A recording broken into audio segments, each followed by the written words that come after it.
Calling all nerds. This is More Than Dice, the podcast where we dive deep into the realms of everything nerdy.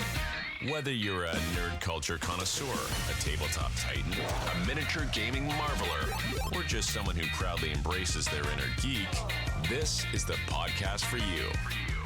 And now, let's get to the show.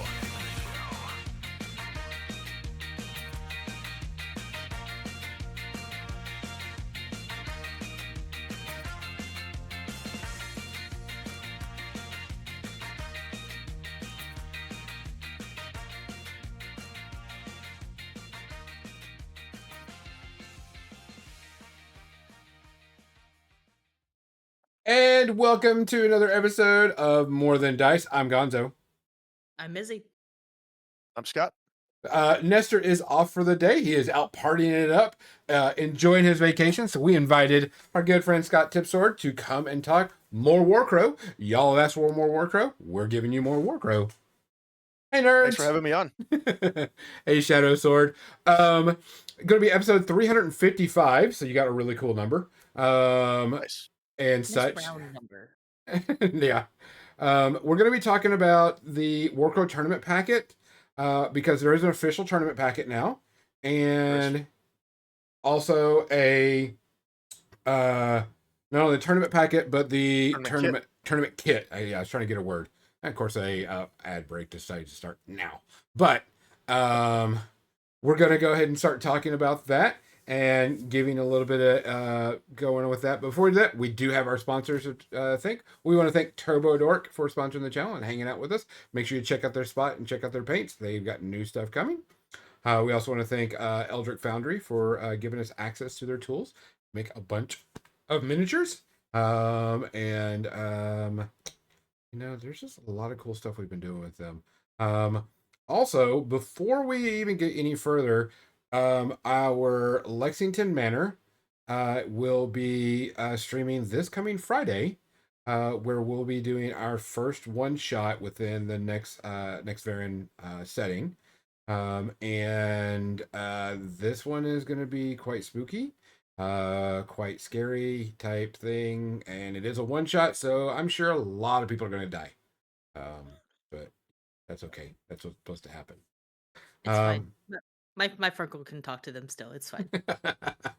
I did already write. I already got the story written for the next one shot, which is Bloodleaf Woods. I'll post up the story for that a little bit later in the week. And so we'll be doing all the fun stuff. Death, Destruction, and Mayhem. Yes. And a lot of emotional damage. A lot of emotional damage. I know that this one, I've actually crafted sound effects for the game, so I'll have to wait and see. It will be streamed live. It's going to be the first time playing Daggerheart for a couple of people, so it'll be good and fun. So other than that, Scott, you've been on here before. We all know you. You're the god of Warcrow. You know all the rules. You know everything. You can quote what pages rules are on. So That might be a bit much, but I do have a very strong foundational knowledge. Yes. Yes. For any time, Scott and I have actually been talking about tournament stuff. Well, yes, I am a tournament player. It's not my only thing. I love narrative and all the other stuff that goes with it. But I do like a good tournament scene. And him and I have been talking tournament stuff. We've been waiting for this box to come in so we can talk about it. And we had been scheduling it. But him and I have been going over tactics because we play the best faction in the game, the Xenon. We've already had Mizzy want a table flip.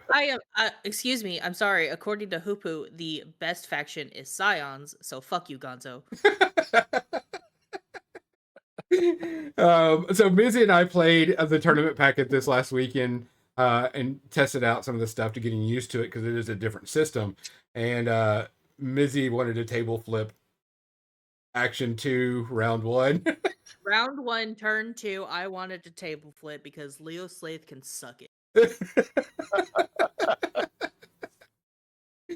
Leo saves with the Shadows of You, just wrecked face. They were so good. But It's happened. we're going to be talking about the tournament, not only the tournament scene. We're going to talk about and do an informal unboxing of the tournament system because I think this is really good to talk about. It's really good to see a company provide something within that. So we're going to be talking about that. We do have some shout outs this week because we didn't do our normal routine last week because we had to do it at like 11 o'clock in the morning to help with Hoopo's time schedule. We do have to give a shout out to Diane Keaton. She passed away pneumonia. She was a great actress, did a ton of stuff, was around forever. I know there's a couple of others, but I cannot remember exactly. But I do remember that Diane Keaton passed away, so we gotta give a shout out to her. That was definitely the one in the chat. I'm looking really quickly. I don't think I see any others, but I know Okay. I saw some come through. And guys, if you hear or know anybody, just we'll gladly give a shout out. Our most important question and everything of the old time is, God, what are you drinking tonight? I am drinking water out of my Adepticon mug. Very nice. But of course, because everybody has one at Adepticon, I had to label mine specifically with a retro Warsenal sticker on it. That is so a that I very knew which one was mine. Missy, what are you drinking? Because I think you have something that's branded and can actually, no one should be able to take yours.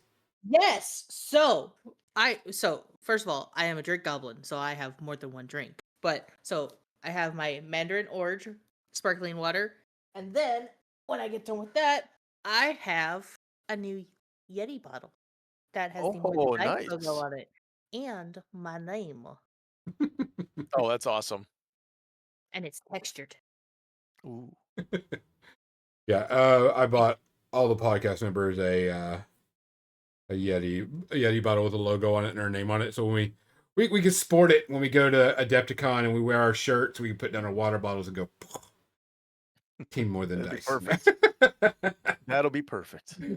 Type thing. So I'm also doing the big old H2O today too, because I gotta stay hydrated. So, Absolutely. other than that, guys, as usual, as always, make sure you take care of each other. Make sure you're looking after each other. If you hear something, say something. If you can do something, do something. We just gotta make sure we cover each other's back because, like they say, if one person's attacked, we all roll initiative. So, cheers. Cheers. Cheers. Oh man. So, like I said, today's going to be all about the Warcrow tournament scene, the tournament packet, so on and so forth. The one thing that that got brought over from Infinity, because Infinity does a tournament packet and they do it by season and such. They decided to do that, and we mentioned this on the last episode when we were talking with Hoopu, is they brought out the Warcrow tournament packet system for season 1. I think it's what, $50, 55, something like that. All right. Yeah, right in there. Yeah, 50, $55. And you get quite a lot of stuff in there. The one thing I don't have, because we were using it yesterday, was the area objective markers. So in the game, you can control, when you get an objective, you can control it within 3 strides. And of course, this is your just simple little neoprene mats, which are really good from a visuals perspective. I think this is something that is really, really good. You get a metal who has the initiative pointer, which I think is really cool. Yes, you can buy these tournament packs for yourself and just keep all the shit you want in it, which a lot of people do. Yes, they do. You get a patch. What is this symbol, Scott? That is the Merchant Alliance. Gotcha. Which is the final faction listed in the lore book. Yep. But there's no fluff added to it. Yep. Mystery. Soon, TM. You get Warcrow sleeves. Shh. You get the winner will get a pin that says Wiener and the Corvus Belly logo. Nice little metal pin. These I'm keeping for myself because I bought the tournament packets for myself because I don't have enough people for a tournament, but I'm just going to do it. And it's these red and blue markers that are actually they're acrylic markers, but they're nice and shiny. They're gold shiny. So shiny. You get, of course, a measuring widget. Yay! Really nice. Yep. And like the big prize is the exclusive model that comes with it. The Merchant Alliance Ishmael. Along with His Ismail's card. card. Yeah, Ishmael's card's on top of it. Here's somewhere. That art is gorgeous, by the way. Yes. It really is. It really is. Yeah, And a it's little bit about Ismail. Ismail is one of the characters in Warcrow Adventures, but he's a teenager in that. Well, a young teenager in that. I think he's 13, 14. Yep. But the war game is 5 years after the events of Warcrow Adventures. So he's grown a little bit. He's a little more mature, a little bit older. So a lot of his skills and spells are the same name, but they've grown in power because he's matured. He's learned more. He's more powerful. Nice. So, question, since you know more than I do on this, this is an exclusive model. Is this model going to come out eventually for open market? I have no idea. Okay. I have no idea. Because I mean that's a great question because I know Corvus Belli with Infinity will typically have the exclusive tournament version Mm-hmm. and then a slightly modified version Correct. that it has its own blister and is released for the public. I don't actually have any idea. If they follow the standard routine, you'll have that model come out eventually in a different look. Yes, probably for cheaper than the 50-55 of the entire pack. Yeah. That's But it's part of the tournament packet type thing. Exactly. I was gonna say the patch head in me wants more patches. Well, I that's have an entire wall over here filled with Infinity patches. Yeah, I think that would be really cool to continue the tradition of Infinity patches with Warcrow patches. There's rumors about it. I know that a lot of people, they go to tournaments just to get the fucking patch. Yes, they do. I remember for Warfare Weekend, they were like, "Can you order us a patch?" I'm like, "Yeah, I'll order us a patch for the Infinity crowd," and so they got an Infinity patch for that year. But I believe I actually have one of those. I think that was the year I came down. Probably was. But like I said, it's a great pack. There's lots of fun stuff in here. Oh, and if you are going to be running a tournament, it comes with a slip for the code. I'm not going to keep it up there in case someone tries to use it. Someone's going to pause but it essentially, now. yeah, exactly.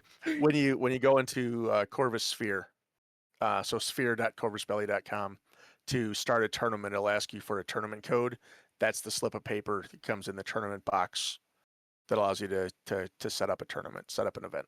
So my question is, why? I think it's I don't know. I don't know. Like I started playing Infinity maybe 10 years ago or so, and it was already in place. I don't know why they started it, unless it was to keep track of like the codes, who was buying boxes, were people buying boxes and not running tournaments. Don't know. You think they could be doing it just so in case there is a world tournament, you can see the rankings? I mean, that would still be tracked, I think, at any point, as long as it's entered into the system. Yep. They can do any rankings they want, just like they do with Infinity. So they do that with Infinity using, oh my gosh, I'm drawing a blank on the ELO. Yep. ELO, which I believe was developed for chess rankings. They've used it in that, and there's different weights depending on the number of people playing in the tournament you're participating in. Yep. So there's a chance that it'll carry over into Warcrow. Which means that Scott and I will be fighting for first and second place because we're just that good at the tournament, right, Scott? I mean, yes. My goal at every tournament I go to is to have fun and meet new people. Yeah, 100%. That's something that we'd always I like having good tournament, solid games, don't get me wrong. But going there and meeting the people, getting to play 4+ games in a day, even better type thing. Yes. That's what it really comes down to. It comes down to doing that more than anything. So, Absolutely.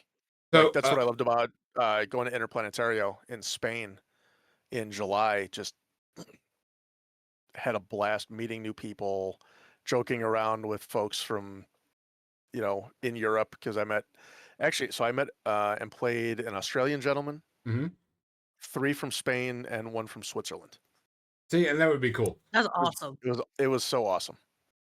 I could see myself going because I could play people from around the world, and I can go, I'm Gonzo, and they're like, you're a fucking weirdo. I'm like, yes, you get it. Yes. Type Lots of thing. fun. They did announce the dates. They did move it back to August for next year. Oh, really? Is So it? yeah, I think it's 2 weeks after Gen Con Oof. Well, a lot of instead of the people 2 weeks overseas. before. Yeah. How long was that flight, by the way? Just curious. 16 hours, I think. Dang. No, that's not right. 12. Still. That's a whole day of travel. Pretty much, yeah. Like, so when we went over, we actually landed in Paris. We did a whole tour. We did Paris, Normandy, back to Paris, Switzerland, then all the way over to Vigo on the coast of Spain. We left here Monday night in Chicago, landed at noon on Tuesday in Paris. Kind of cool. Yeah. All A right. lot of fun. So you run a lot of Infinity tournaments type thing. Yep. Have you run any Warcrow tournaments yet? Not yet. We actually have one in Chicagoland coming up on November 22nd. The other Warcore, say that 5 times fast, Jake, also known as Adventures Told, he's actually going to be running that one. So I actually get to play in one for once. Are you going to be doing all the ones at Adepticon? We will definitely be running a whole bunch. I'm not sure if I'll be hands-on at the event or if I'll be bouncing back and forth between Infinity and Warcrow, but I'm definitely involved. Yeah. We're actually tomorrow putting finishing touches on what the schedule is going to look like for Warcrow and get that over to who needs that at Adepticon so they can put it in the the preview cart when that finally goes live. Yep. So folks can start planning their whole convention. Yep. Hi. Yeah, we're ready to do that. It's us. Yeah, we myself, Nestor, and Mizzy pretty much said we're going to be playing Warcrow the entire weekend. Is what we're going to be doing because I know a tournament and the narrative, because I'm sure y'all are going to have a narrative or whatever type thing, that we're looking to just play Warcrow pretty much all fucking week. You will be able to, because I can tell you, I will give you this little spoiler. There will be 4 full days of Warcrow. Yes. We won't be able to do the Sunday, but because we leave on Sundays, but we'll definitely do Thursday, 3 Friday, full Saturday. days of Warcrow. Hell There yeah. you go. There you go.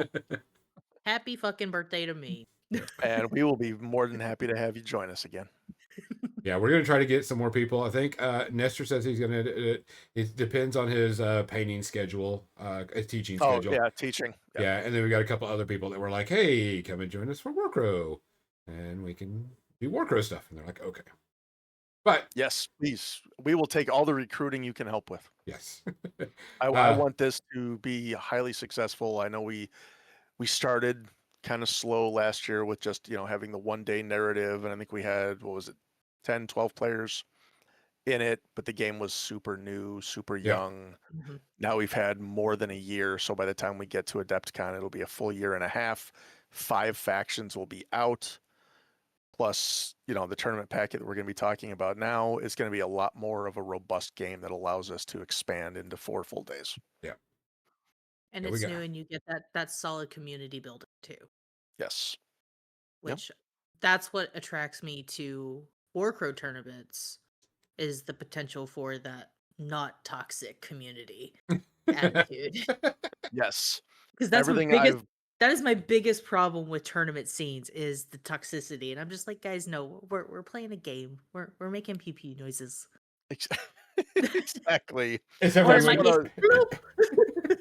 That's one of the things that really pulled me into Infinity was the Corvus Belli fan base and the communities that I don't whether it's the game itself kind of forces that. and encourages that camaraderie and non-toxicness, because you have to work with your opponent in Game of Infinity. Well, you have to do the same thing in Warcrow. So I'm really looking forward to that carrying over into this new community as we're starting it. Well, and also and I think what also kind of pushes the better building of it is alternate activations. When you really think about it, when you're playing alternate activations, you and your opponent are together at the same time doing same things. Um, and you've got active roles on both sides, so it makes it more of a game together than one game, a couple of other games that are I do everything, then your turn, type thing. So yeah, I think that helps. Yep. I may Yeah, be I like getting it. ambushed by Leo Slaith, but damn it, I'm gonna put up a fight with my with my bug bowl, okay? All right. So I'm going to switch over to the paint screen, which is really going to be the Warcrow tournament rules. And so we can get these big and bright and for everybody to see. These rules are for free. They're online. Just go to Warcrow, go into the resources section. And you can download these, reference them anytime you want. No big deal. So the first page is pretty much tournament rules. What is a tournament? How do you participate? Army list, which we got to say something about army lists. There's no 2 lists in this, which I know a lot of our listeners are War Machine fans. There's only 1 list. You bring your best shit and hope you win. You know what? Or I your actually fun, your most fun shit. Yeah. Let me be clear.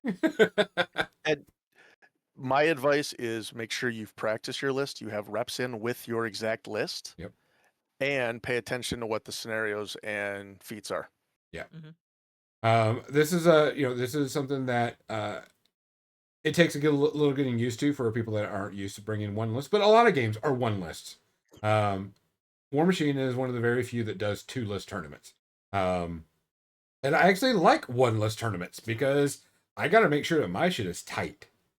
Or I'm going to be playing with what I want to play with. It is up to the TO, but they do allow proxies of some sort as long as it's an equivalent proxy. But it's very, very picky on this. You can't use any other brand miniatures, but you could bring a miniature that is very similar to what you're using. It's very kind of open-ended, but it's not too hardcore. Typically, what I've learned for tournament organizers, as long as it's not confusing to your opponents, it's clear as day that this model is distinct, unique, what have you, and there's no confusion, and it's a Corvus Belli miniature, go for it. Like, there's a couple Infinity miniatures that could carry over nicely. Or if you guys can find the old original Warcrow fantasy miniatures, because this is the second time they've published something called Warcrow. Yep. The original one was, gosh, dozen years ago or more when they first started getting into fantasy models. They were just game agnostic. Yeah. Fantasy models. Find some of those. They do exist out there still in blister. Find those. Paint those up as a cool character. Add it to your force. If a TO says that's not here's the blister. Yes, it is. This is legal. Fact check me, I dare you. Your army does not have to be painted unless it's, they require it. Of course, models should be painted. You should try to paint your army. You've only got 15, maybe 20 models. Get them painted, and get them out there. But if you can't, or, you bought something brand new at the tournament at the convention, unless If you drop a boatload of money on an entire army just because you wanted the scions and you want to play it, do it. So typically it's pretty common, basic tournament rules. The second part is what really changes it, is the rounds and games. People don't know the round system in Warcrow has a little dial disc that tracks the tournament, the rounds, and how many actions. Mizzy's got one of the cool 3D printed ones that was given away at the narrative. Yeah, the narrative last year. And so you have turns and rounds, and typically most scenarios, I think all of them in here are five turns. 5 turns per round in the packet. Yes. Yeah, every single one of them. Yeah, and they're 3 rounds, so you get you get enough. And so that actually kind of goes into building your army, because if you only have 5 activations, you got to be careful that you don't go with 7 units or 8 units or 8 type models. You got to be able to count that into when you're thinking about a tournament scene. Now, models do get to activate more than once if they're able to, based on stress and all this other stuff that goes on with it. But you gotta be conscious of how many activations you get per round. Yes, and the good thing that I really love about Warcrow is the no one left behind step at the end of each round, so that you don't feel like, oh crap, I brought a 30-point model that's still in my deployment zone because I chose to activate more than once all my other units. They're out of the fight. No, they're not. Because of the no one left behind step, they get a free move action at the end of the round to get them back into a good position. They can still be engaged. You can activate them at the beginning of the next round. I love that mechanic, and it makes sure that you still have all of your pieces Yep. in the game. One of the things about this tournament is they have 2 things in this tournament. You have your basic scenario, then you have feats. And we're about to go over the scoring ranking of this. And Scott, I'm gonna let you go into this. This is your gig. Sure. You're the badass on this. And I'll let you talk about it. But this is very unique to Warcrow in the fact that there's 2 type of scoring systems. Yep. Thanks, Gonzo. So the main portion of it is the scenario, and that's what sets the number of turns and number of rounds, along with the military point scoring.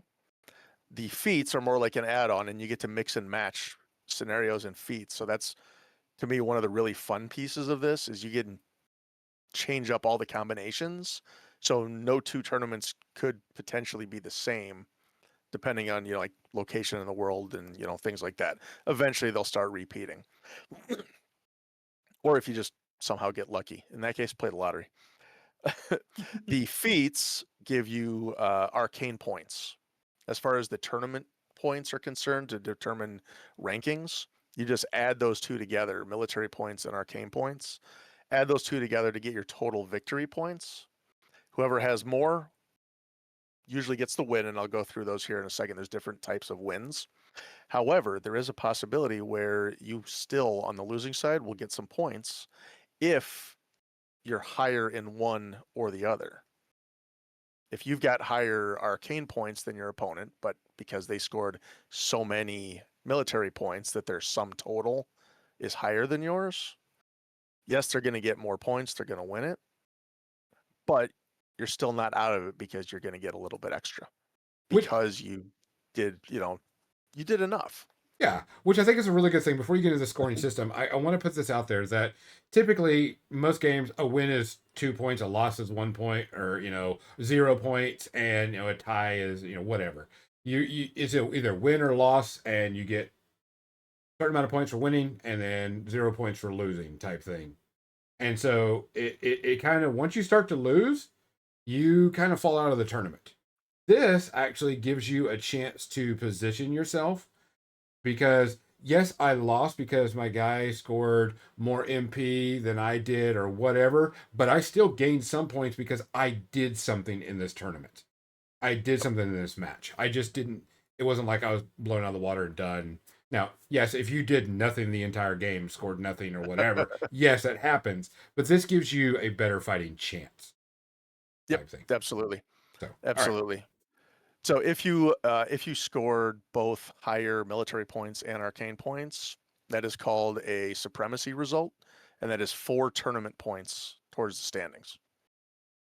The next one down is a partial triumph that's worth 3 tournament points, and that's obtaining more victory points than the rival company, and surpassing them in only one or the other of military points or arcane points.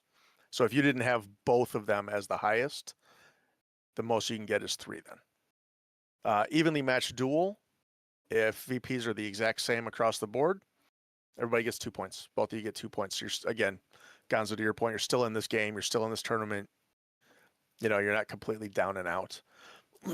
The piece I mentioned a moment ago, tactical retreat, is worth 1 point. And that's if you obtain fewer victory points, which is the sum total of tournament and arcane points, but you've scored one of those higher than your opponent scored. So, like, as an example, I played at Interplanetario, and I believe I had at one point not victory points, sorry, 4 military points. My opponent had 2, but on the feat arcane points, he got 4 to my 0. So in that scoring, he had 7 points total victory points to my 4. So he got the partial triumph of 3 points out of that for the tournament, because one of them he wasn't at the higher end. I got 1 point out of it because I did have higher military points than he did. So that's just a one example of that. Technically, it's 7-4, but I still got 1 point because my 4 came from the one where the category where I had more. Mhm. And then bitter defeat is if you obtain fewer of both military points and arcane points. Sorry, but you get zilch. Yep. Nada, nil, and 0. That's me. That's where I play. One of the things on here that we need to talk about is pairings. First round is random everybody. Yep. Second round is paired up people that are equivalent to the same tournament points you have. And then of course there's a bye. And a lot of buys in this game in tournaments, usually when you get a bye, it kind of tanks your score. This one, it doesn't. It gives you 3 points for a bye. If you look at it, 3 tournament points. Because it gives you a partial triumph, which is actually pretty decent good because it's random if you get a bye. There's nothing you can do about it for the most part. But hey, 3 points for a bye to me is actually pretty good. Still keeps you in the running, per se. Yeah, so normally what they'll do, that first round, the bye will be completely randomized. If you have an odd number.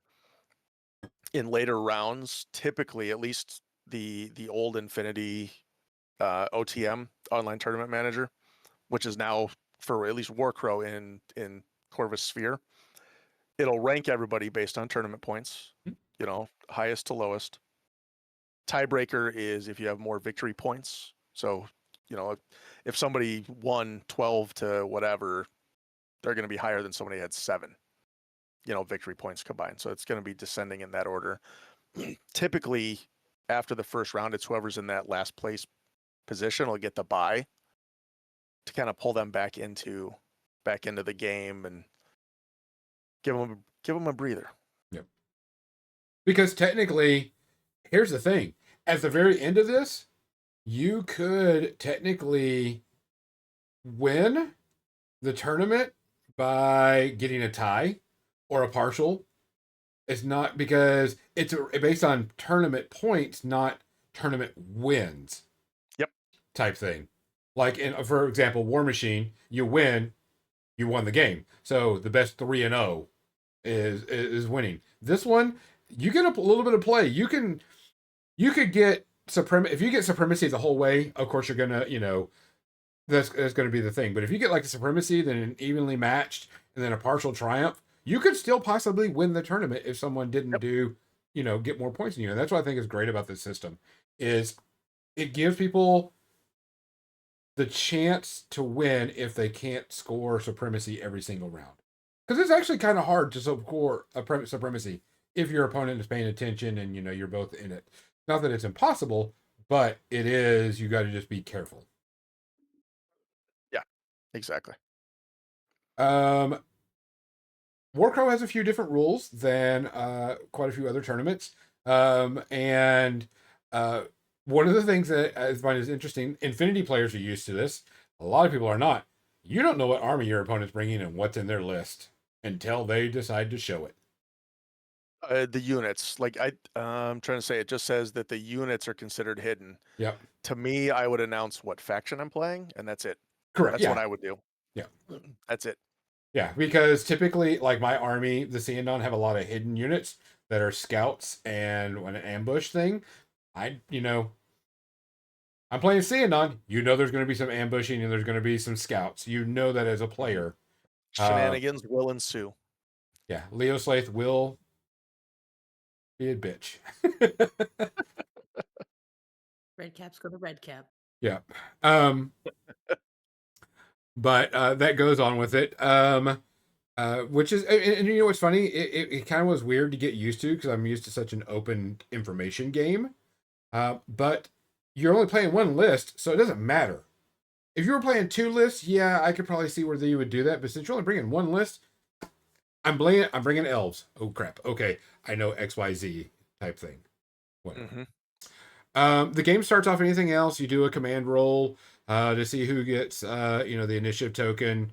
The company that doesn't have initiative selects the deployment zone. So if you lose the initiative roll, you get to choose your location. Not the person that wins get to choose either to go first or type thing. It's just automatic. You deploy unit by unit. And then if you have scouts or hidden, the scouts will go last. And then I wouldn't say hidden, but ambushers, if you plan on ambushing them type thing, they would wait. Just an example, Mizzy and I played a game this last Saturday, and I was playing my elves, and I put out, she told me to go first, so I put my druid out. She deployed a unit, and then I deployed my archers, and I was done deploying until she was done deploying. Yep. Mm-hmm. Elf's gonna elf. Yeah, and so then I had all my scouts deployed, and then of course Leo Slaith decided to come out after And I once we had were an playing. army of goblins, so it was fine. So many goblins. Yeah. Yes. Objectives. Everything's used an objective marker, which is a 30 millimeter base, aka 2 strides. The interesting part about these objective markers is they are impassable and block line of sight. Which is a very interesting thing. You can't go through them, you can't go over them, and you can't see past them. I actually got, whenever we were at Adepticon, someone had 3D printed some objective markers, and I'm going to use those as mine because it just so it's a more of a visual thing. I'm going to paint 2 of them red and 2 of them blue. There you go. To make it where it makes it so they're there. And then controlling and contesting an objective or controlling is, you have to be within 3 strides of it. No big deal. And then, you compare, the conquest value to see who wins it. Very basic and simple.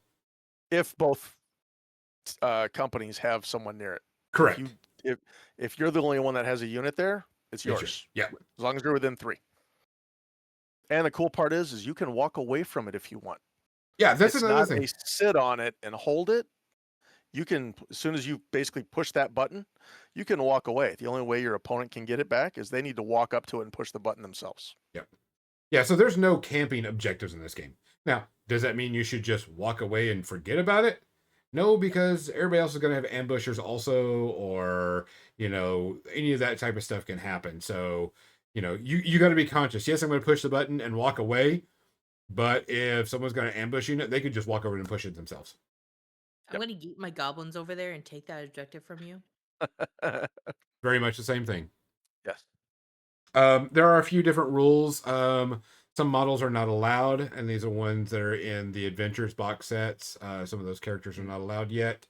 The non-scions, just to be very clear, the non-scions, non-red caps, Warcrow Adventures. So the characters for the main non-scions factions.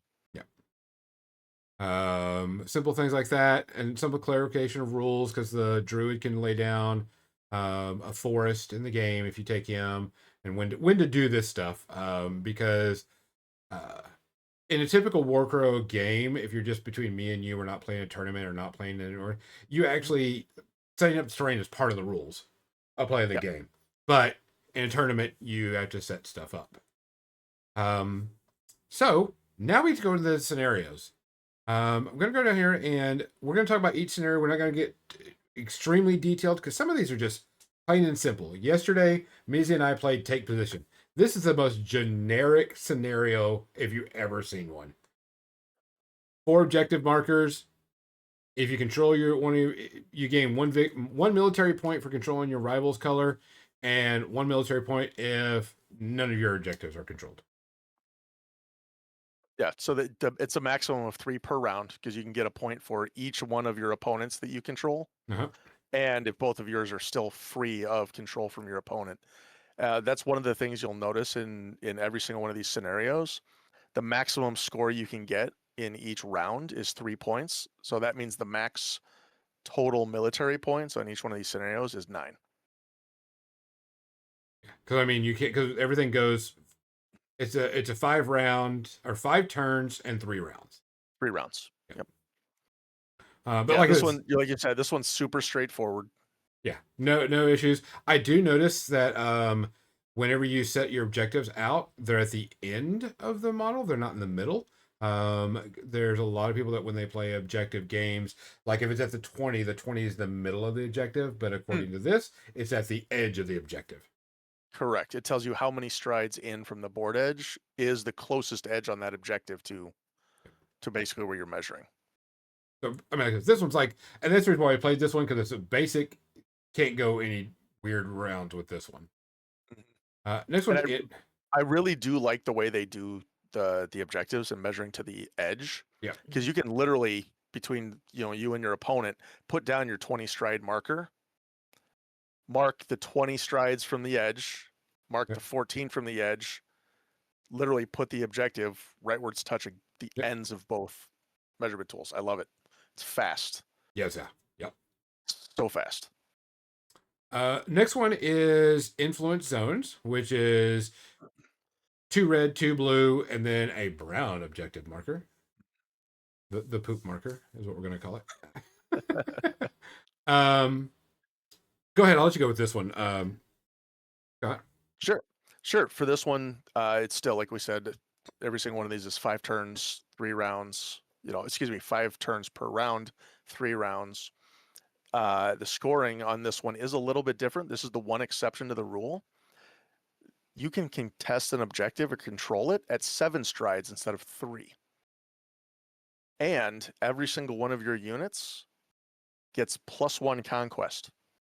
So essentially it allows for solo characters that don't normally have a conquest to be able to have a conquest and like participate in this fight. The one thing that does not increase, so if you have an attached unit character, basically the modifier to the conquest does not also get +1. It's one whole unit when they're joined +1 to the grand total. The scoring on this is 1 military point if you control more than your rival, 1 if you control at least one of your rival's color, and 1 if you control at least 2 objectives. So you want to hold more, you want to hopefully hold your opponents, and you want to have at least 2. The red and blue ones are almost about the same. They're about 17 strides in and 9 strides to the side. And then the brown is directly in the middle type thing. Yep. So, 5 objectives to choose from. Deployment zones, by the way, are 8 strides. I have a question about this on 8 strides. Do I have to put my model behind the 8 stride or in front of the 8 stride? Behind, fully within. So it has to be fully within. Fully within. So unlike measuring or moving, you don't go front to back. You have to go behind the 8. Those 8 strides are back. Okay. Yep. That is correct. This one's a fun one. The only nuance to it, like I said, is remembering that everybody has +1 conquest, and you measure at 7 strides. That's just the one piece to kind of keep in mind when you're playing this one, is it's slightly different rules than the norm. Next one is Expanse. And Expanse has 4 brown objectives and 1 blue objective. So they say red and blue. Really, it's only to denote nothing really for what its main purpose is. So, it's usually like opponent's color, your color. That's usually what it's used for. Yeah. You can pick any 2 colors. So So go ahead. this one, Yeah. okay, I was gonna say for this one, it's back to the 3 strides in order to control or contest an objective. Mhm. Scoring for this is 2 military points if you control more of the brown objectives than their rival. 1 if you control the exact same amount. So there's a chance you can both get 1 point each at the end of that scoring of the round. Or as well as 1 military point if you control the center blue objective. That's essentially where the colors come in, is just determining which pieces of the score you're going to get. Yeah. And just so people know that there is a ruling on here that the brown objective markers start controlled by the company that has next to their zone. So they start yours already, so you don't have to do anything. So it says brown objective markers start the game controlled by the company that has a deployment zone adjacent to them. Deployment zone is actually shrink down to 6 strides. So you're going to have a bunch more. It may take a little bit longer to get to the action. 2 strides is, there, but it's not huge. Yeah, trust me, you'll still get in the fight. It's just might take you one extra turn or something like that to get in there. Unless you got yeeting purposes or you got move along purposes, or ambush, or there's ways to get around that part. Yeah. Still pretty simple type things. This just the objectives have been moved around and deployment shrank. This next one, basically those objectives are a lot closer to the board edge, so further from your opponent. So you really need to either hoof it all the way across to take, to get more points. You literally have to take one from your opponent. The next one is one that actually, this one to me, I wouldn't say it's confusing, but there's a lot to remember on this and a lot to do, but it is very active, and it's called loot. So go ahead, Scott. Yeah, so this one, so far in every single of the other scenarios we've talked about, the objectives that are on your half of the board, your side of the board, are across from each other. This one, it's stair-stepped, it's staggered. One of which is 22 strides in from the edge. The other one's 15. So you've got them a little bit offset. This one, you get 1 military point if you have at least 1 loot. And we'll talk about loot in a second. Excuse me.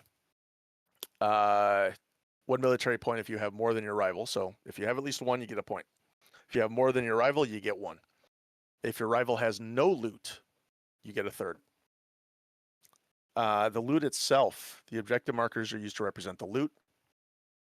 Unit adjacent to the objective marker may gain a stress to basically try and pick up the loot. So they gain a stress, they pick up the loot. You can move through this marker. So this is, again, one of the exceptions to the rule. You can actually move through this one as long as you don't stop on it. You cannot pick up the objective marker of a rival's color. Units cannot carry more than 1 objective marker, so you only get the 1. And when a unit carrying the loot is destroyed, the company controlling that unit that's about to be destroyed places the loot adjacent to the leader of the unit before removing it from the battlefield. If there was a character joined to that unit, then the loot just transfers over. The character now has it instead of the larger unit. When a unit that has loot becomes demoralized, they will again place it again before they flee. So they drop it, and there it is. And lastly, if a character leaves a unit carrying loot, it can choose if the loot stays with the unit or with the character. So this one has 2 blue, 2 red, and 1 brown. So there's one in the center that you're going to have to fight for. You have to control it. So my guess is you've got to flip it over to you first before you can take it, because you can't take it because brown means you can't touch it because you can only touch your own. Correct? No, that one actually is whoever gets there first. Okay. What you can't touch is the one of your opponent's color. Okay. So you can touch any of your colors or the brown one. Touching the poop. Yes, touch the poop. Okay. So pretty much what this is you grab it and you run. You try not to lose this objective. It's kind of like a capture the flag in its basic concept. You grab the flag, you run away. That's exactly it. It is capture the flag, keep everybody else away, lock them down with other units so they can't demoralize or destroy your unit. Yeah. That's carrying the loot. And this one, fun. like this, it's fun. Yeah, like I said, it's a little bit more thinking in this one because it's not just grab the objective and go. This one's grab the objective and get the hell away from everybody and hope you don't die. Yes. All ass. Which I think, much, What's interesting about this is, Mizzy was playing, she has her red caps, and the red caps, some of those models immediately displace 8 at the beginning of a turn. And Round. so At the if beginning of a round. round, sorry, yes, round. And so she could have all these guys and then go poof, they disappear 8, type thing. And, it's going to be hard to catch them if she's sitting there just running away like a, teleporting around. And ambushing units are going to be another problem because ambush can go boom, grab it, get the brown one, round 1. Yep. And move twice towards your backfield. Yep. Because they can deploy, as long as they're outside of the 10, you're solid. Yeah. So this is one that's going to be an interesting thing. Next one is Consolidated Progress. Go ahead. Yep, this is one that I really like because I played this quite a bit. This one now, the objectives of your color are in alignment. One 8 strides out from your board edge, and another one 12 strides from that first one to your left. Your opponents will be to your right because it's to their left, and then a brown one in the center. You get more military points if you control the center. You get 1 military point if you control the center objective. 1 if you control the closer one to your opponent's board edge, to their deployment zone. And 1 if neither of yours are controlled by your opponent. So that closer one to the center line doesn't in and of itself gain you any points, but it'll negate your opponent's ability to get that final military point if none of their objectives are controlled by the opponent. Right. Yeah. You don't get anything for claiming it, but you do get if it helps in that second situation. Yeah. Essentially, you keep your opponent from gaining 1. Yeah. Which is good. Yeah, it is good. I really like this one. It's a lot of fun because you've got to really think about how am I going to defend mine while attacking yours, and they're on opposite corners of the field. Yep. Which means you're going to have to do a lot of shuffling in this game. You can't just sit there and just walk up and go, I'm done. Pretty much. Like the last time I played this, I deployed a unit in we'll say my right flank. So, about 20 strides in from the right board edge. They ended up being the one defending my blue all the way over on the left flank. Because I had to just reposition because best laid plans of mice and men. Yep. Gotta react mid game. And then the next one is Quadrants, which is actually this has been used in a couple of other different games. But go ahead. Yeah, this one's real simple. The board is divided into 4 different quadrants outside the deployment zone. So the deployment zone does not count. Deployment zone is 8 strides here. But you've got the 4 different quadrants. You get 2 military points if you control more quadrants than your opponent. 1 if you control the same amount, and 1 if you control at least 1 quadrant adjacent to your rivals. So you could end up getting both of you getting 2 points on this if you have 1 close to you, 1 on their side, and they have the same. 1 on your side, 1 close. You've got 1 point for having the same number, 1 point for controlling at least 1 objective on their half of the board. So this one's a fun one. Yeah, and there's little strategy things you can do here that demoralized units have their conquest value increased, but that are not demoralized have their conquest value increased by 1. So the people that have a 0 can also help in on this. The value modifiers are not increased. You can't control and contest 2 zones at the same time. Correct. It's based on where the unit leader is, which quadrant they're in. And if they're like in That's the one between, they you have control. to choose. Yeah. Yep. Yeah. More And than one specifically controlling the quadrant is, and of course I'm trying to read it over here on the side. Is it more units? The battlefield is divided in 4 quadrants. Units can contest control of a quadrant if the leader is within the quadrant. A leader whose base is contact with more than 1 quadrant is not within any quadrant. So their unit cannot control or contest any quadrant. So you have to be fully within to get Fully that. within. Yep. Yep. And it's based on conquest value still, but everybody's increased by 1. Yeah. So you've got, even if you have that one character sitting in the quadrant and that's the only thing there, you get it. Yeah. And that is all the scenarios for this. Now, with this, there is actually more things to the game, and they're called feats. So the one thing I wanted to bring up is if I was going to be like, say, I had a new community, and everything, and people were like learning the games, I would only do scenarios to teach people to play the game and get them used to it, because Yes. these feats can get fucking crazy. In a good way. Yes. Shenanigans abound. Yeah. And this also plays into it. It's these are not hidden objectives. These are not, everybody has the same feat in this. So you could have feats, and you can have your quadrant game is completely different based on the feat you have. Yep. So your tournament that you're playing in could have quadrant control and track, whereas mine could have quadrant control and decapitation. Yep. So it's going to play very differently. So then I meant to ask, in some tournaments, they now give the tournament packet and say what scenarios and everything are, like round 1, 2, 3, 4, and 5. Here are the scenarios for round 1, 2, 3, 4, 5. Do you see Warcrow doing that? Or you think it's just gonna be hidden until the game's played?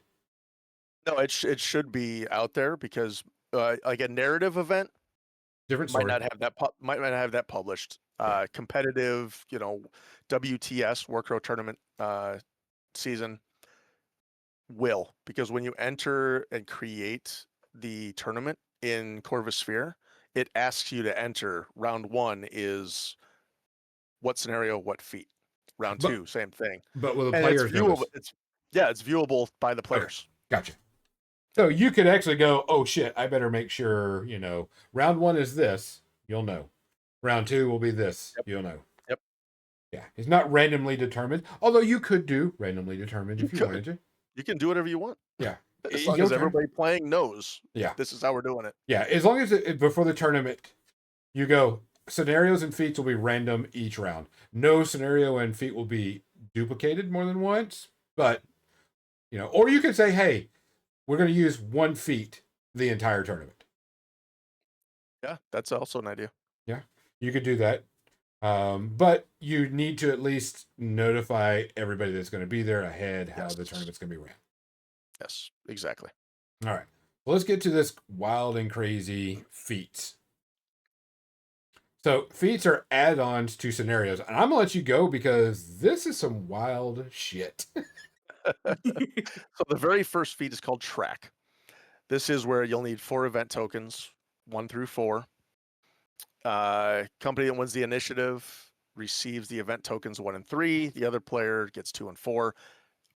Honestly, whatever makes sense for you and your opponent to keep track of, those are yours, those are mine. Yeah. Doesn't really matter. Each company will take 1 of their 2 event tokens, put it on the first turn circle on the turn counter. After deploying all of your units on the game during deployment, including scouts, so all the way right before the game is about to start, in deployment order, so whichever company deployed the first unit, will take that other one and put it at least 10 strides away from your deployment zone. So, and deployment zone is based on the scenario. Sometimes 10, sometimes 8, sometimes 6, whatever it is, but it's 10 strides beyond that. And that's the setup. Now, in order to track it, this is the one that was the bane of my existence at Interplanetario. I could not roll a die on this to save my life. So this was the one I was talking about earlier where my opponent got 4, I got 0. So essentially the event tokens on the counter of the track meter, that's where you're going to keep track of your score. The other one, you have to get a unit up to it. So character units and units with a joined character. So it cannot just be a unit all by itself. If you finish your activation, not just controlling the objective, but actually adjacent to it, you got to be touching it. Then you make a willpower test.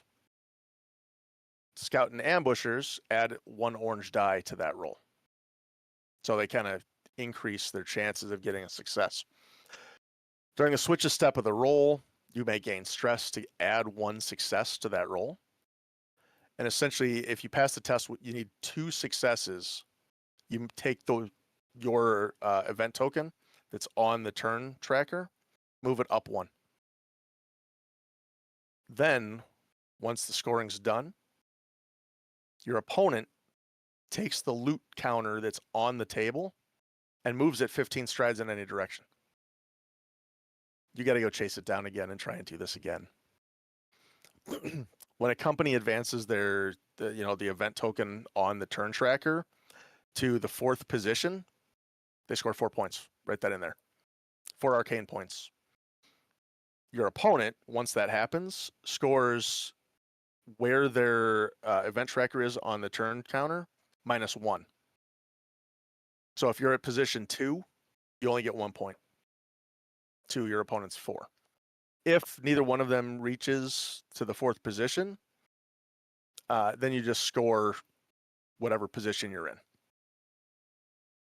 Okay. No -1 at that point. So yeah, this is the one that was my my undoing. One, I could. I see it. Yeah. well, one, you have to get a willpower roll Mhm. and get that. With 2, 2 successes. yeah, 2 successes. And a lot of people don't have a lot of willpower to begin with. A lot of units don't have like 3 dice you're rolling. It's 1 to 2. Mhm. And then on top of that, your rival goes, "No, fuck you. It's 15 strides away now." Mhm.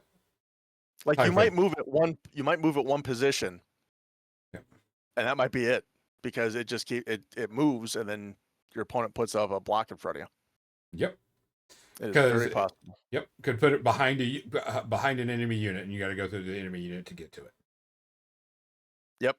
Northern tribes put it behind battle scarred. Good luck. Yep. Yeah. Hegemony put it behind bulwarks. Really good luck. Yeah. Yes. Fuck them. Yes. Fuck them guys. Oh, you're fine. Just yeet goblins. Yeah. Throw Except- goblins on the line. No, but I have my northern tribes also, and Mm. fuck them guys. Next one So I yeah, think is. Go ahead, Scott. I was gonna say, like you said, this one there's a lot of nuances to it, but it's really fun once you get the understanding of how it works. Get up to it. It has to be a character or unit with a character joined. Yeah. Do your willpower test. If you're lucky, like Leo Slaith, if you have Leo Slaith in the Shadows of the U, they get an extra orange to their willpower test. So chances are they're going to be getting, 2 Yeah. successes, if not at least 1 on the roll, and you can add stress to get the second one to get that, the movement Yep. on the turn tracker. Next one is decapitation, and I think this one's pretty fun. And yeah, go ahead with this one because this one actually changes up your entire game plan. This one is a lot of fun. This is actually what I played last. This one, your company commander must be deployed on the battlefield. So Leo Slaith is not allowed to hide and ambush. No sneaky shenanigans. No sneaky. And your company commander cannot join a unit during the game. They have to be solo at all times. Yeah. If I remember correctly. Let me check. Yeah, Yeah. cannot join any unit. They cannot join any unit and must be deployed on the battlefield no matter what. Must be deployed. So no shenanigans, no hiding. That's it. And the reason for that is you get 2 arcane points if you eliminate the rival commander. There's no hiding in this. No. Good luck. The other piece to this, though, is you also get 1 arcane point if your commander is not removed from the table. Yeah. Nice. So, since we're talking about Leo Slaith, if Leo Slaith is your commander, because that's who you took for CNN, if she uses the Scabbard of Nuada, so she's about to be removed from the battlefield, but instead she comes, she sticks around and stays there, that doesn't count. You have to fully remove her from the battlefield to get that 1 point. Fuck that Or bitch. sorry, the 2 point, the 2 points for your opponent. You get the 1 if she's still on the board. Has to be completely removed. Okay. The fourth point out of this is something called a contract. This is after deploying all units onto the game, including scouts again. Each company still in deployment order. So if I placed first, Mizzy, you place second, I will choose first. The contract, basically, you put a contract out on one of my units. You're trying to kill it. So it's a hit. You've called for a hit. Okay. You cannot put the contract on your company commander. If the contract is removed from the battlefield by any effect, it's considered eliminated for scoring. So whether they flee off the battlefield, you destroy them, they both count for scoring. If a unit with the contract has a joined character, the contract will be considered eliminated when the unit is dead. If the character still remains, the contract was still fulfilled because the contract was on the unit. And a company that couldn't choose its contract at the beginning of the game because there's a chance that there's shenanigans like Gonzo plays, there might not be a valid choice. So if that happens at the end of the round, you'll choose what your contract is. If you still can't, for whatever reason, I don't know why the game would continue at that point.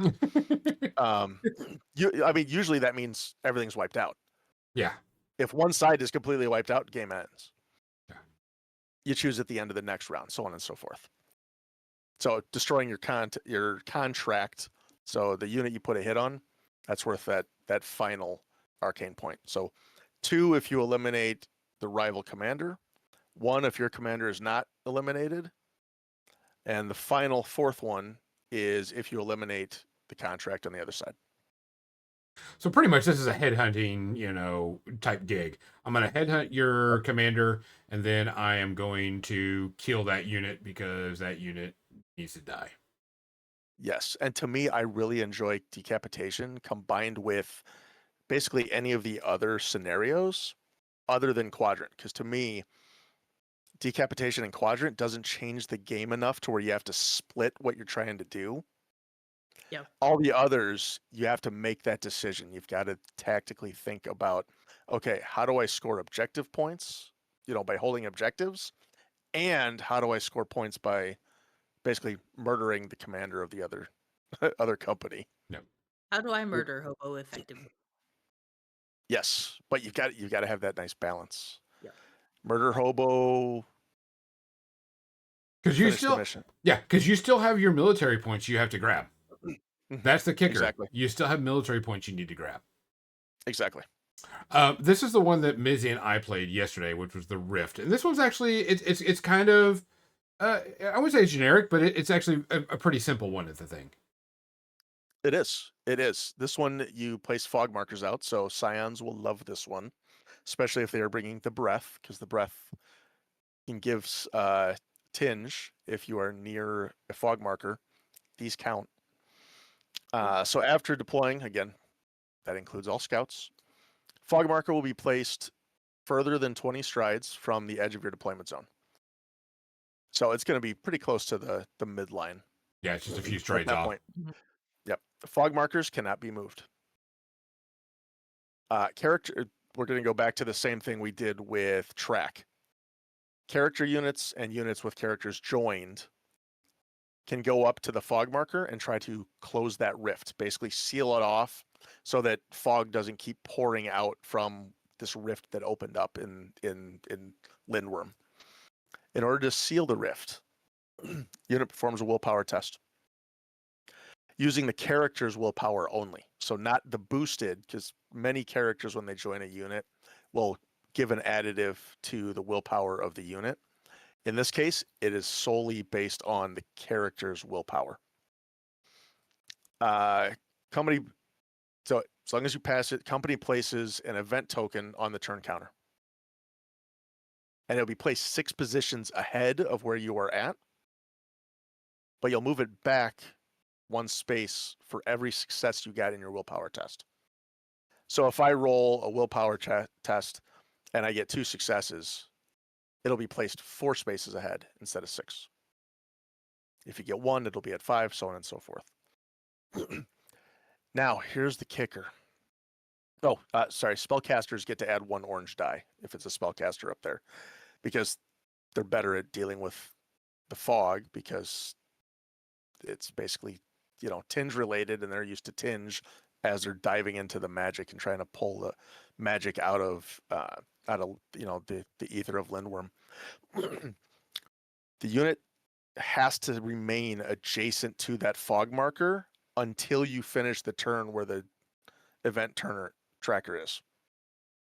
If you move away, or let's say you lose a combat and they push you, Yep. It starts over. You take it off, you've got to start the whole thing again.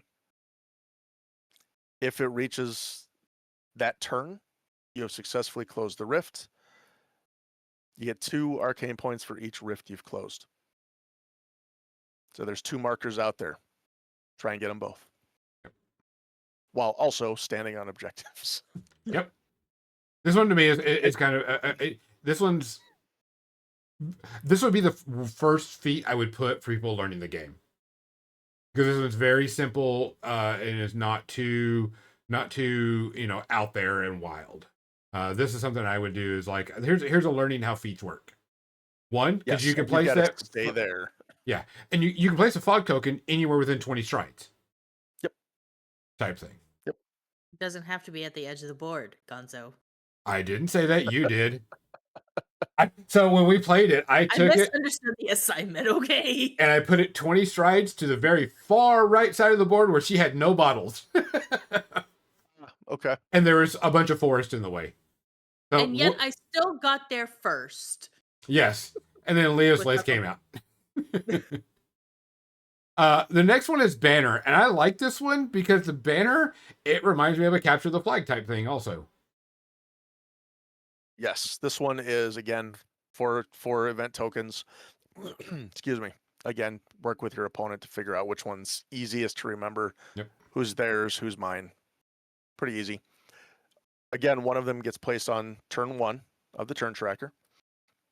And once again, after deploying, including scouts, you pick one of your deployed units to carry the banner. That's where the other event token goes on their card.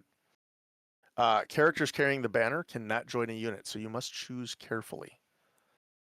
Because also, a unit carrying the banner cannot have a character join them. So you absolutely need to choose wisely. For that banner, each wound inflicted by the unit carrying the banner moves the event token up on, they call it the glory meter, 1 position. So if I've got Leo Slaith by herself, she charges in, she does 3 wounds total after, block, take everything out of there. I would take that glory and move it up 3. Once it's on 10, if you get your glory meter all the way up to 10, you can't advance it any further. Instead, you take your opponent's glory marker and move it back by 1 instead. So you can basically push them all the way back to start and reset. If the unit carrying the banner flees, is destroyed, or leaves the battlefield in any other way, company controlling it places the banner on the battlefield adjacent to the leader before removing the unit or fleeing. Basically, the banner is just sitting there. If a company's banner is on the battlefield, any adjacent allied unit may pick it up and continue on. So somebody just basically drops the banner. Somebody else, I really like this because it's eerily reminiscent of any of like older history battles and movies where the standard bearer, if the standard bearer falls or it gets dropped, somebody else wants to pick it up and continue on, like Glory or Patriot, things like that. That's what this reminds me of. Yeah. So you can pick that up at any point, once it's been dropped. So the scoring, if your rival lost its banner at any point, so that's the one thing. As long as you drop it the first time, you're going to get that point, or cause them to drop it. You're going to get that point. If you didn't lose your own banner in any way, you get another point. If your glory meter is on the same turn spot as your opponent, you get 1 point. So that's a third one. However, if yours is higher than your opponent's, you get 2. So the max, again, is 4 on all of these feats. So in order to max out, you've got to have the glory meter higher To get 2, you have to cause your opponent to lose their banner at some point and never drop yours. That's the 4. Yeah, I actually like that one because that one's kind of fun because you kind of want to give it to somebody that can really kick a lot of shit, but you gotta like hit and run. You're like, I'm running in, doing all the damage, and now I'm gonna get the hell out of Dodge. I'm out of here. Yeah. Because you do not want to sit. Well, most of the times you don't want to sit there and try and tank any return fire Correct. because it's going to get messy because it's a character. Yeah. The last if one, if you've chosen a character. yeah, and you kind of want to choose. You kind of want to choose somebody that is going to do some damage because you want to Yep. move your victory. You want to move that glory counter up because that's the point of it. Exactly. If you put it on a unit, aggressors yeah, would be a good unit. oh yeah. If you put it on a unit and they just sat in the back and did nothing, yeah, that's not going to help you that much. Nope. You'll get the 1 point from not losing your banner. That's Yeah. it. That's it. That's it. The next one I think is pretty good too. It's called resources. Go ahead and go with this one. Oh yes, this one was also the bane of my existence, and it was solely based on the fact that the company that I brought, the army that I brought, was chosen based on logistics, not because I knew how well I could use it. I think it was a total of 8 models for Scions. That was it. The whole thing was 8 models, Oh, dang. which meant I had a lot of solos. So trying to roll this one, Mhm. it'll become apparent in a second. So this one, company that wins the initiative receives token 1, token 2 for the other one. Again, just figure out who. You just need 1. Again, you place it on turn 1 of the turn tracker. In order to try and obtain resources, units further than 12 strides from the deployment zone that are not engaged in combat may stress themselves at the end of the activation to try to obtain resources. Now, when you do that, you have to roll a die, and it's based on the number of models in the unit. So a single troop unit rolls a yellow die. 2 to 3 troops, a yellow and an orange. 4 or more, yellow, orange, and red. Now, this is where it really matters as to why it does that. You move your event token up on the turn tracker by 1 for every success you get in this roll. So unfortunately, in my case, I was rolling a whole lot of yellow dice. Yeah. Did not really get many successes. So again, this is why you want to know what the feats are before the game starts, so you can be prepared for things like that. Or before the tournament starts, be prepared for it. And again, if you get your meter up to the 10th spot, instead of advancing further, you move your opponents back by 1. So there's a chance you could have, depending on how rolls go, somebody sitting at 10, your opponent sitting at 1, which can happen. It's worth 1 point if you have it higher than your opponent. 1 if your resource tracker is at 4 or higher. Another if it's at 7 or higher. And the last one if you reach 10. Looking at all this stuff, and I, playing in all those tournaments, not knowing the feats are tied to a scenario, blah blah blah. It's all random, and going to a tournament, and you can make sure that you build your list before this. But this makes sure, even if it was random and you didn't know, like, hey, we're gonna roll scenarios and feats at the event, you're gonna want to bring a well-rounded army. It goes back to your thing where you were like, I only had a bunch of solos. Well, you screwed yourself. Yeah. Still had a lot of fun. Of course. That's the thing that mattered to me. But yeah, it handicapped myself in trying to score these points. Yeah. Be well-rounded. Be well-rounded. Bring what you need to based on the feats and scenarios that are chosen. Yep. Yeah, because I think one of the things I like about the one, of course, each tournament is going to be completely different no matter what the scenario is. based on the feats. Even if you know what feats and scenarios you're going to be playing, because say you're going to play 4 rounds, you know what it's going to be. You can kind of prepare for it. You can only bring one list, so you're automatically going to be like, hey, I need to bring my best shit for this type thing. So it's going to be building that list that, yeah, you can kind of tweak it if you know what the scenarios are, but you're going to have to be well-rounded, because if you look at it and you go, oh yeah, I've got a lot of solos, okay, I need to put this in, I'm going to put Leah's Lace because I know she can do a lot of damage and she got the scabbard, etc., etc. She's good at this and this and this, but she not going to do really good at resources. She can do a little bit, but not as much as, a 4-troop unit going in there and doing it. Exactly. Type thing. Yep, exactly. And So, one other thing is you can try and negate your opponent from trying to do the resources by engaging everything in combat. Because the only way you can dig for resources is if you are, again, 12 strides or further away from your deployment zone and not in combat. Yep. Want to try and negate your opponent's ability? Engage them. Yeah, Gonzo, to your point, like, what you need out of your army to do resources is very different than what you need in your army to do decapitation. Yep. So you really got to balance and, like you said, have it well-rounded, basically an all-comers list to take care of all of it. And I really like that in tournaments. I like having a well-rounded army that can handle every situation at all times. With characters being able to join and come out of units, makes this really good, because you can go, yeah, Leah Lace is going to go with you 99.9% of the time, but decapitation, shit. Now she's by herself. She's still good, but not as good as she was if she could ambush and be in there. Exactly. Type thing. Exactly.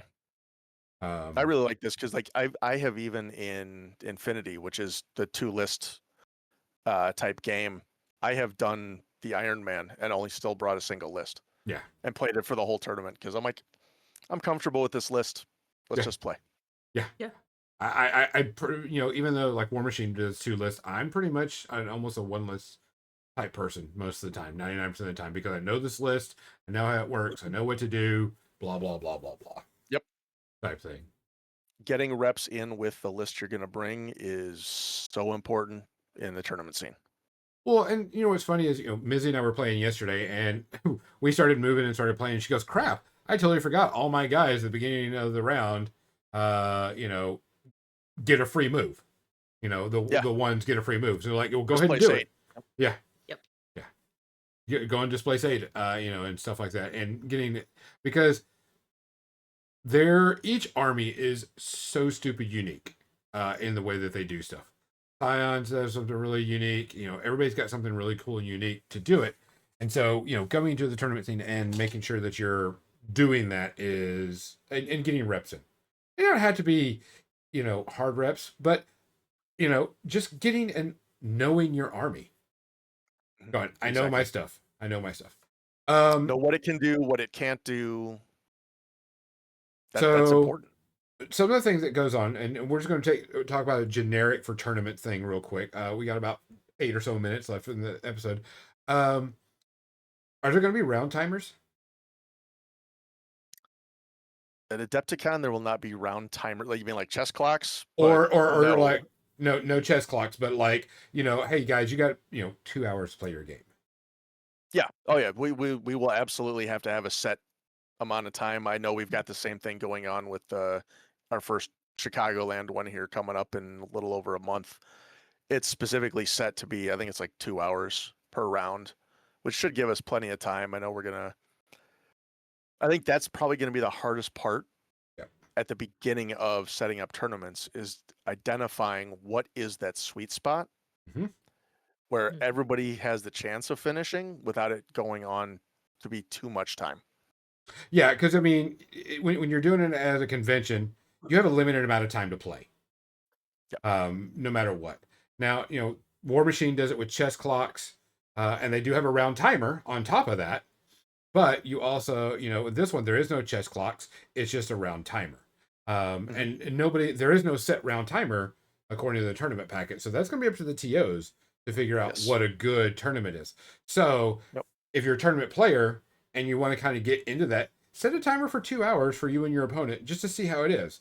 Are you able to do a game in 2 hours? Are you able to do it without freaking out and getting stressed out about it? Correct. Is 2 hours too long? That's And what here, you'll find out. yeah, and the TOs will have to figure that out too because we have no clue. Nobody knows. Exactly. But yeah, there will And definitely have to be a I'm round timer. trying to remember what the length of each round was at Interplanetario. It was either an hour and a half or 2 hours. I don't remember which of those two it was. Yeah, That Two- does sound about right, though. 2 hours sounds just about right. I'm going to time ourselves next time we get another game in. I'm going to kind of time ourselves to see where we're at and see what we do. Because if you're playing in a tournament, you should know your army. Doesn't mean that you should be perfect and 100%, etc. But you should be able to play competently. The best way to put it. Yes. Mhm. Yep. Exactly. Competently without a lot of analysis paralysis. Yeah. Overthinking, double thinking, you name it. Going You should back, be able to forgetting. Fuck exactly. it, we bowl. Type stuff. Just go. Yeah. Like I said, all these rules are free online. You can go get them, on the website. I'm glad they finally brought out a tournament packet because, of course, when the game came Yes. out, everybody asked for it right off the bat because that's what everybody, that's a very common theme. Mhm. But since we have it, we've got it. I'm sure the tournament rules are going to get updated eventually. We'll have new scenarios or tweaks to the scenario because someone found something Yep. janky or whatever. There's going to be changes to it eventually. Fine, no problem. I fully expect there to be season 2, 3, 4, 5, Yeah. so on and so forth. And in those cases, if Infinity is any indicator, some of these scenarios might disappear slowly over time with new ones added. Mhm. Same thing with the feats. Yep, I can see that. Goes back to the living game type stuff, and Yes. tweaked. And of course, armies are going to get tweaked, every so often, or units, depending on whatever it is. So, our first big event is going to be Adepticon, which we're going to be there. We're ready to play. We're going to be getting games and reps in and painting our armies and so on and so forth.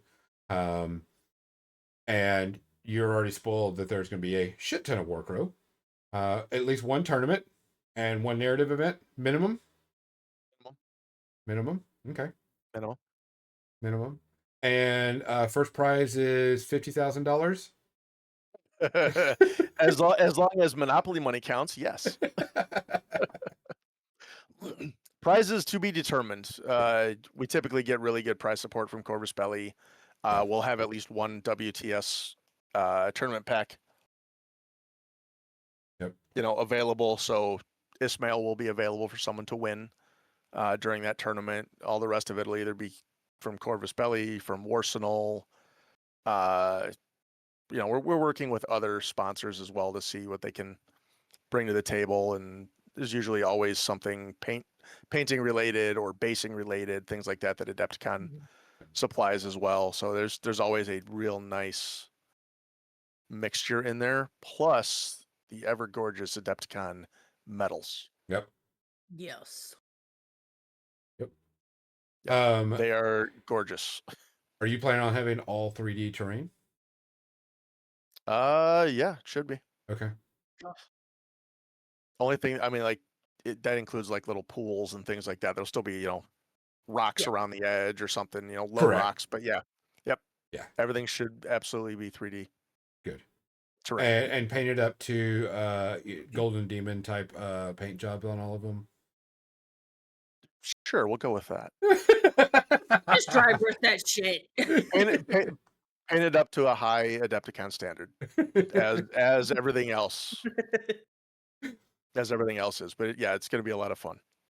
Yeah, In fact, I need to go start looking at printing more for the tables. Yeah, that's one thing.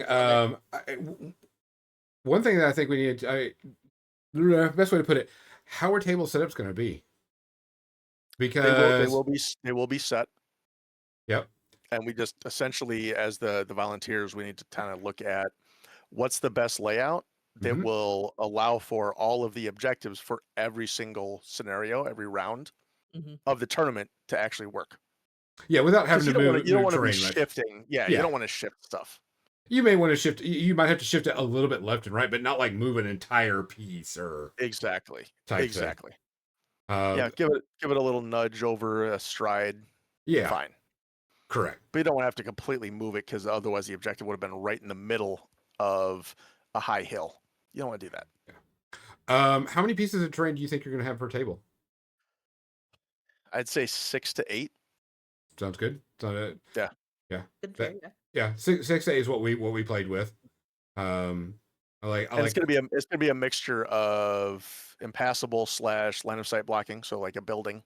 Yep. A couple that are just basically line of sight blocking, like some low hills, area terrain like ruins or forests, possibly like a pond, lake, what have you, and then some linear obstacles, so fence, wall, things like that. We're trying to find a way to mix all that in together to get a nice, cohesive battlefield without adding in, okay, this one's really kind of terrible because you're only you're funneled into the center of the board every time. Yeah. Because there's too much. And the good thing about this game is you don't want all the terrain in the center of the table because the objectives are in the back of their game too. And so you want terrain back near the deployment zones too, because if that's all open, people can just walk in and get your shit quicker than anything. Scouts and ambushers love having some terrain because it allows them to hide. Yep. And get closer and be able to come in. But at the same time, you want to make sure it's far enough away from the board edge if you're the one placing it. Yep. In a standard game, not in the tournament setting. In a standard game, so that you do have line of sight to keep your opponents as far away as possible when they have scout and ambush. So yeah, we're gonna be looking for a nice balance. Good. Between all of that. Yeah, but I mean, if you say 6 to 8 pieces, and you're using the standard terrain size, which comes with one of the boxes, you can get a pretty good estimate of how big everything's going to be, Yes. type stuff. So easily adjustable. The terrain we played with last night was a little bit bigger, and I could tell than our standard, but not too worried about it. Okay. But I have another set that is almost exactly like what we're doing, with trees that you can take off for force. Ooh, that's key. Yeah. Yes. So that is key. Well, guys, we hope you enjoyed this. We like I said, we have a lot of Warcrow stuff coming up. We're going to be hitting Warcrow pretty hard. We've got all of our lists that we're building, and I have already made an adjustment to my list about what I'm going to be playing and how I'm going to be playing it and what I'm going to be painting, because I got to wait for a unit to come in at the end of November, because those boys are good. Yes, they are. But join us next week. Don't forget, this Friday we will have one of our RPG one shots, the Haunting of Lexington Manor, and then we also will have on November 1st. We will have our Warcrow RPG that we're playing with Nestor, Veil of the Lost. And then I think, the 20th of November, we've got our Rebirth episode. But Nestor will be back next week. I think that's what we're aiming for. Yeah. It's that time of November, December where everybody's got holidays and vacation that, things are going to get a little bit, off kilter for a bit. No big deal. We're nerds. We adapt and overcome. Exactly. So, Scott, we appreciate you coming on. Not the 20th. Oh, Sorry. Not the 20th. Okay. Well, some other time. I don't know. Scott, we appreciate you you coming and hanging out with us as always. You're more than welcome. We'll be doing more stuff for Warcrow. We'll definitely have you back on, and definitely after Adepticon, so we can talk about the Warcrow event and everything, because we're That'd be great. That. So for More Than Dice, I'm Gonzo. I'm Mizzy. I'm Scott. Good night. Thanks for listening to More Than Dice, making the world a better, nerdier place, one dumb joke at a time. Be sure to subscribe wherever you heard this podcast so you never miss a future episode. For more nerdy action or to connect with your hosts, check them out on Facebook.com/morethandice and Twitch.tv/more_than_dice. Until next time, stay nerdy, stay proud, and we'll see you soon on the More Than Dice podcast.